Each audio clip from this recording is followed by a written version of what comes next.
அதாவது இந்த இலக்கண ரீதியா அவர் போறாரு.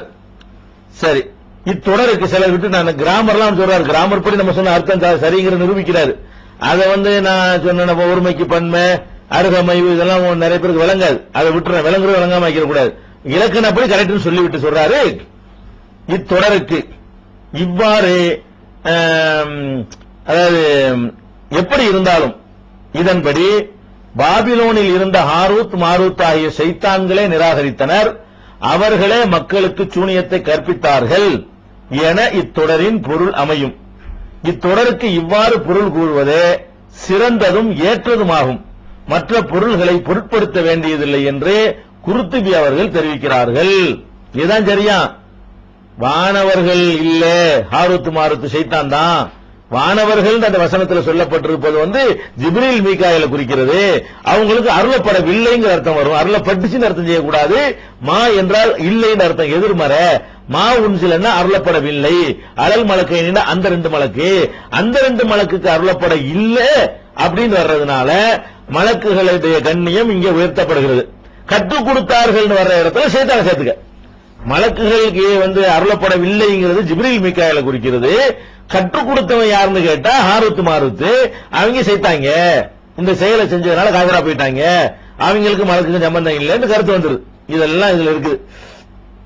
அதுக்கப்புறம் மேல அதில் சொல்றாரு, இப்னு ஜரீர் அவர்கள் கூறியிருப்பதாவது, அவ்விருவானவர்கள் மீது யாரும் சொல்லாத ஒண்ணு நான் சொல்லிட்டேங்கிறாங்கல்ல, குர்துபி சொன்னதை அதை எடுத்து இப்னு கசீர் எழுதுனது நான் எழுதியிருக்கிறேன். கரெக்டா இருக்கிறதுனால ரெண்டு கருத்துல இந்த கருத்து கரெக்டா இருக்கிறதுனால இப்னு ஜரீர் அவர்கள் கூறியிருப்பதாவது, அவ்விருவானவர்கள் மீது அது இறக்கப்படவில்லை என்று இப்னு அப்பாஸ் அவர்களும் பொருள் கூறியதாக அவுஃபி அவர்கள் தெரிவிக்கிறார்கள். மாவுக்கு எதிர்மறை இல்லைங்க அர்த்தம் கொடுக்கணுமா. இந்த பொருளைத்தான் ரபியூ பின் அனஸ் அவர்களும் தெரிவித்தார்கள். இதன்படி இவ்வசனத்தின் பொருள் இவ்வாறு அமையும்.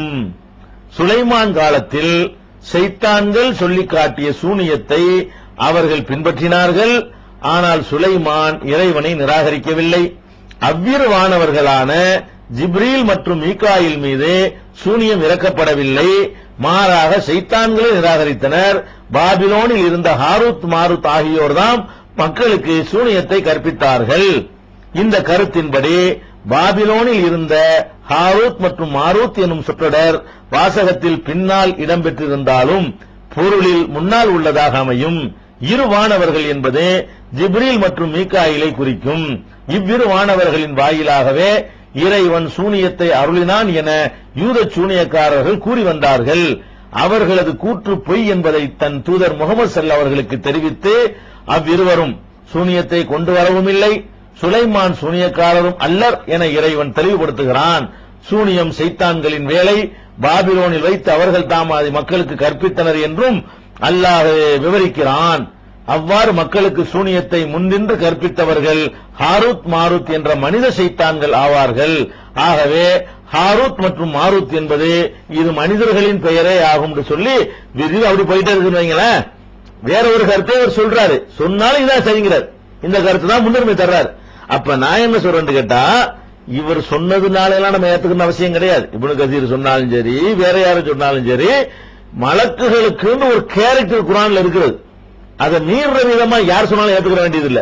இதுலயே இப்னு கசீர் சொல்றதை நம்ம ஏத்துக்கிற வேண்டி வருதுன்னு கேட்டா, குர்துபி சொல்றதை நம்ம மற்றவங்க சொல்ல கட்டுக்கதைகளை மலக்க மனுஷனாக்கி அனுப்பி இந்த மாதிரி பண்ணாங்கன்னு கட்டுக்கதை கப்சாவை ஏத்துக்கொண்டு குர்ஆனை மறுக்கிறதை விட இதை ஏன் தேர்வு செய்யறோம்னு கேட்டா, இது குர்ஆனுக்கு நெருக்கமாக இருக்கிறது, வானவர்கள் கண்ணியத்தை உயர்த்துகிறது, சிகருடைய இடத்துல வச்சு நிப்பாட்டி பார்க்கிறது, நல்லவனை கெட்டவனாக்குற வேலையை செய்யாம இருக்கிறது என்ற காரணத்திற்காக நம்ம ஏத்துக்கிறோம். அதனால யாரும் சொல்லல, ஒருத்தம் சொல்ல புதுசா சொல்லிட்டாங்கிறாங்களே, அது தவறு. குர்துபி இமாம் அவர்கள் இவங்க சொல்வதா இருந்தா ஹாரூத் மாரூத் சைத்தான்ட்டாங்க அப்படின்னு சொல்லிட்டு காரணம் காட்டி படிக்க கூடாதுன்னா குர்துபி படிக்க கூடாது. முதல் எழுது மதரசாக்கள்ல குர்துபின்னு ஒரு தஃசீரை வச்சு படிக்கிறீங்கல்ல, அதுக்கப்புறம் கொடுத்துங்க போய் மதரசாவில் வச்சுக்கிட்டு ரெஃபரன்ஸ் எடுத்து பாக்குறீங்க குர்துபிய. அவர் எழுதுனா அப்படி எழுதுனா அரபில இருந்தா ஓகே, தமிழ்ல இருந்தா தப்பாமா? அரபில ஒருத்தர் அந்த கருத்தை எழுதி வச்சிருந்தாரே, ஆனால் அது ஏற்கப்பட்ட தஃசீர் என்றும், அதுவே தமிழ்ல வந்து விட்டால் இப்படி மறைச்சு மறைச்சு நாசமாக்கிட்டீங்க. எது அரபில சொல்லலாமா, தமிழ்ல சொன்னா எப்படி தப்பா போவோம்?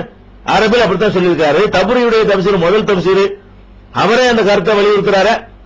ரெண்டு கருத்தை சொல்றாருல, இந்த கருத்தும் சொல்றாங்க அந்த கருத்தும் சொல்றாங்கன்னு ரெண்டையும் எடுத்துக்கிறாங்க. முதல் தப்சீர்னு சொல்லக்கூடிய தபரி அவர்களுடைய தப்சீர் இப்னு ஜரீர் அவர்கள் என்ன பண்றாங்க, இதை சொல்றாங்க. ரெண்டு கருத்து இருக்குன்னு எடுத்து சொல்றாருல. முதல் தப்சீர் எழுதுற காலத்துல ரெண்டு கருத்துக்கு இடம் தருதுல. ரெண்டு கருத்துக்கு இடம் தரக்கூடிய ஒரு விஷயத்துல எந்த கருத்து அறிவுக்கு ஏற்றதாகவும் மற்ற குர்ஆன் வசனத்துக்கு ஏற்றதாகவும் இருக்கிறதோ அதை எழுதுவது குற்றமா? அதுக்கு பிறகு நீங்க மேல போட்டு பிரச்சனை பண்ணுவீங்களா? அதுக்காண்டி நோட்டீஸ் போடுவீங்களா? அதுக்காண்டி கேசட் வெளியிடுவீங்களா? அப்ப வெளியிடுங்க. முதல்ல குர்துபி சரியில்லை, இப்னு ஜரீர் சரியில்லை, இப்னு கசீர் சரியில்லை, இப்னு கசீர் சொல்லி காட்டுறாரு இப்னு அப்பாஸ் எப்படிதான் சொன்னாருன்னு, இப்னு அப்பாஸும் சரியில்லை, கோபவாதி, அவுஃபிங்கிறவர் சரியில்லை, இப்படி நிறைய பேர் சொன்னாங்க. யார் யார் சொன்னாங்கன்னு பெரிய பட்டியலே வருது இந்த கருத்தை. இந்த பட்டியலில் உள்ள இப்னு அப்பாஸ் எல்லாம் சொல்லிவிட்டு என்கிட்ட வாங்க. முதல் சொன்னவங்க அவங்க இருக்கிறாங்க, எனக்கு முன்னாடி சொன்னவர்கள் ஏற்கனவே இருக்கிறாங்க. அதனால இதெல்லாம் காழ்ப்பு. அதாவதுங்க நல்லா தெரியுதுங்க இந்த குர்துபில இப்படி இருக்குன்னு உங்களுக்கும் தெரியும். இப்னு கசீர் சொன்ன உங்களுக்கு தெரியும். உலமா தானே உங்களுக்கு கித்தாப பார்த்தா தெரியுமா இல்லையா? ரெண்டே காரணத்துக்கு தான் செய்யறாங்க. ஒண்ணு என்னன்னு கேட்டா, இந்த சூனியம் மலக்கு மூலமா வந்துச்சுன்னு சொன்னாதான் பொழப்பு நடத்தலாம், கட்டம் ஓதலாம், நூல் முடியலாம், தகடு போடலாம், உனக்கு வச்சிருவேன் மிரட்டலாம், எடுத்துருவேன் சம்பாதிக்கலாம். சூனியத்தை சம்பாதிக்கிறது சைத்தான் சொல்லி கொடுத்தான்னு வந்துட்டா நீ சைத்தான்வாங்க. தன்னை சைத்தான் இல்லைன்னு காத்துக்கிறதுக்காக வேண்டி இந்த சூனியம் சொல்லி மக்களை பிரார்த்தனை பண்ற கூட்டம் இருக்க, அந்த கூட்டம் இது மலக்கிட்ட இருந்து வந்ததுன்னு காட்ட போறாங்களாம். இருக்கு தொழிலுக்காக பிசினஸுக்காக வேண்டிதான் சூனியத்துக்கு மலக்கு விட்டு இருந்து வந்துச்சு என்று முத்திர குத்துறாங்க. நீ மலக்கிட்ட இருந்து வந்துச்சுன்னு முத்திர குத்துனாலும் சரி, ஓங்கருத்து பிரகாரம் மலக்கை காட்டுறது தான் போயிட்டாரு. மலக்கே கற்றுக் கொடுத்து காப்பீர் ஆயிட்டாரா? நீங்க கற்றுக் கொடுத்தா என்ன கெதிக்கு ஆளாவ? உனக்கு இது உதவாது, நீ செய்யற அர்த்தம் உனக்கு உதவாது. இன்னும் சில பேருக்கு என்ன இன்னொரு காரணம் என்னன்னு கேட்டா, அவ்வளவு பல உலமாக்களும் தர்ஜுமாக்கள் போட்டாங்க. 10 உலமா போட்டாங்கன்னா 10 பேரும் சொல்லி வச்ச மாதிரி இப்படித்தான் போட்டாங்க. ஹாரத்து மாரத்தை மலக்குண்டு போயிட்டாங்க. நம்ம அம்பலப்படுத்திட்டோம்ல, நம்ம உலக நம்ம சொல்லலையே இவன் சொல்லிவிட்டானே, அப்ப நீ தப்பா செஞ்சுட்டு நம்மள கேள்வி கேட்பாங்க, நம்ம முந்திக்கிடுவோம். திருடன் சொல்லுவாங்க, திருடன் என்ன செய்வான், திருடி ஓடும்போது கூட்டம் சேர்ந்துருச்சுன்னா அவனும் திருடு கத்துவான், வேற இடத்துல அவன் கத்துவாங்க. திருட்டு போயிருக்கான திருடிட்டு ஓடுவான், கூட்டம் முடியாத விரட்டிக்கிட்டு அவனும் திருடு கத்துனான்னு வைங்கள, இவனை விட்டுட்டு அவன் தாண்டி ஓடிக்கிறாங்க வேற யாரும் தேடிக்கிட்டு. அதான் கதை. தப்பா இருக்குன்னு தப்பு பண்ணிட்டாங்க. இப்ப அம்பலமாயி போச்சு, மக்கள் பார்த்து விட்டாங்க. ஹாரத்து மாரத்தாரு இப்படி ஹாரத்து மாரத்து மட்டும் இப்படி கதையா தெரிஞ்சவங்க என்ன பண்றாங்க, இந்த திருடன் கதையை யூஸ் பண்ண ஆரம்பிக்கிறாங்க. நம்மளும் தான் தர்ஜுமா போட்டோம், 10-15 அதிகமா வந்துருச்சு, எல்லாரும் ஹாரத்து மாரத்தை மலக்குண்டு போயிட்டாங்களே, இவன் சைத்தான்கிறான. அப்ப நம்ம இத்தனை வரையும் நம்ம மதிப்பு போயிருமே, வேற ஒரு காரணம் கிடையாது, நம்ம மதிப்பு போயிருமே. இது சில பேர் என்ன பண்ணிட்டாங்கன்னா, இந்த ஆயத்துக்கு பல மேடைகள்ல தர்ஜுமா செய்யும் பொழுது சைத்தான் ஹாரத்து மாரத்து சைத்தான் ஹாரத்து மாரத்து மலக்கு ஹாரத்து மாரத்து மலக்குன்னு லட்சம் தடவை கதை சொல்லியாச்சு. இந்த கதையை காட்டவன அவன் உசுரோட உட்காந்துட்டு இருக்கான். அவன் மத்தியில எப்படி வாபஸ் வாங்குறது? ஹாரத்து மாரத்துல உனக்கு தப்புங்கிறியா, சேலஞ்சு வாங்க, விவாதத்துக்கு வாங்க.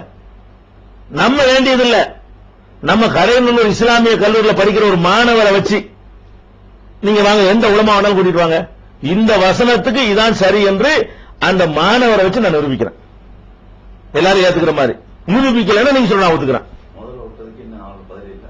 பல முறை கேட்டாச்சு வரல, என்கிட்ட போன் பண்ணுங்க, எப்போ என் தொடர்பு பண்ணி கேள்வி கேளுங்க. ஒரு கேள்வி கேட்க வேண்டியதில்லை, ரெடின்னு சொல்லுங்க. நாங்க யாரும் வர வேண்டியதில்லை. நீங்க செஞ்ச எல்லா தில்லு முள்ளுகளுக்கும் மார்க்குங்கிற மாதிரி 10வது பேர்ல உளர்றதுக்கும், ஒரு நாளைக்கு எஸ்ங்கிறது நோங்கிறதுக்கும், குரானை ஆதாரம் இல்லாம உளர்றதுக்கும், கள்ள நம்பரை கொடுத்து மக்களை ஏமாத்துறதுக்கு எல்லாரும் பேசுவாங்க. விவாதம் நடத்துவது நாங்க விவாதத்துக்கு வர தேவையில்லை. சாதாரண ஒரு 5 வருஷம் தவறில் இருந்த ஒரு சகோதரன் கேட்பா அந்த கேள்வி கேட்கலாம், பதில் சொல்ல முடியாது. அதனால இந்த ஆருத்து மாருத்து மேட்டரை பயங்கரமாக்கி உலகத்தில் இல்லாம பயங்கரமான பாரதூரமான குற்றம் யாரு விமர்சிக்க விவசாய வேணாமா? மலக்க சைத்தானாக்குற ஆளுக்கு வைக்கப்படணுமா, மலக்குகளை கண்ணியப்படுத்தணும் வைக்கப்படணுமா? நாங்க மலக்குகளை கண்ணியமான இடத்துல வச்சு போற்றுகிறோம், மற்ற வசனங்களுக்கு முரணா வரக்கூடாதுங்க வேண்டி மலக்குகளை கேடுகட்டவர்களாக சித்தரிக்கக்கூடியவர்களுக்கு வெக்கத்தை காணாம். நம்ம வெக்கப்படணுமா? வெக்கப்படணும், நீங்க வெக்கப்படணும்.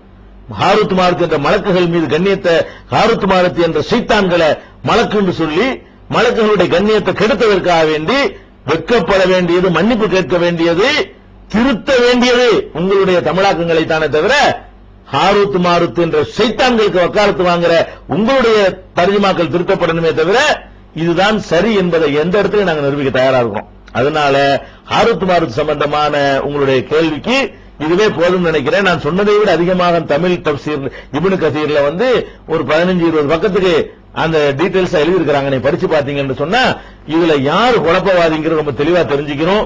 எந்த அந்த ஹாரூத்மார் சம்பந்தமா சொல்ல அம்புட்டு கட்டுக்கதை கப்சா பொய் எதுக்கு அறிவிப்பு கிடையாதுன்னா எழுதப்பட்டிருக்கு. நீங்க பார்த்து தெரிஞ்சுக்கிறீங்க.